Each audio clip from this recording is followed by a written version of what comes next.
Hi, my name's Barb Mullen. I'm from BPD Community, Victoria. I'm here to talk to you today about stigma and discrimination in relation to borderline personality disorder, BPD. My talk is based on a researched paper called How Sad, adopted by BPD Community. So what does stigma mean? Stigma means to mark someone as different, to separate them, to isolate them, quite simply. It's putting a mark on them.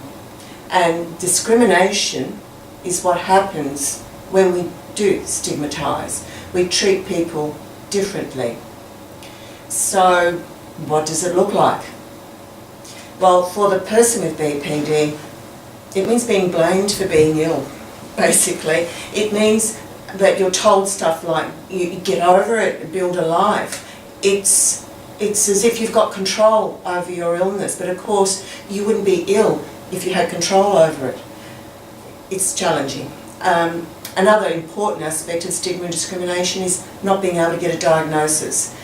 It's hard. You know, you might be diagnosed as having bipolar.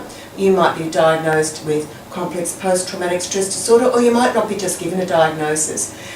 That means that your ability to understand your illness and the situation that you are in is circumscribed. It makes it harder.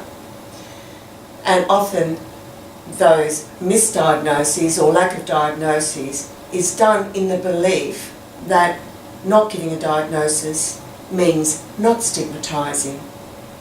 It's an interesting dilemma. Now, for the family person, for the person who loves someone with BPD, it means being in a very isolated position, because BPD is not really understood in the general community.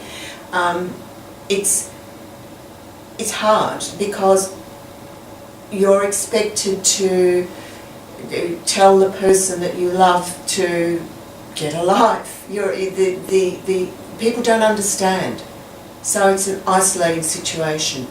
The other aspect of it is, if the person that they love doesn't have a diagnosis, then that makes it difficult to access the information that a family member benefits from, the psychoeducation that goes with having BPD, and the skills that help you work with someone to build a better relationship. So without a diagnosis, it affects also the family person, not just the person with BPD.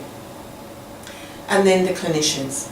We have good people who choose to work in the mental health professions because they wish to make a difference. They want to make a better world. But clinicians themselves, they struggle. They struggle with lack of access to accurate and up-to-date information. They perhaps have poor or inadequate training, if they have any training at all. So when in their work with people with BPD, it's made much more difficult, much more complex as a result. Now, I believe that when we understand stigma and discrimination, we can address it and we can bring change. And that means hope and optimism in the world of BPD. Thank you.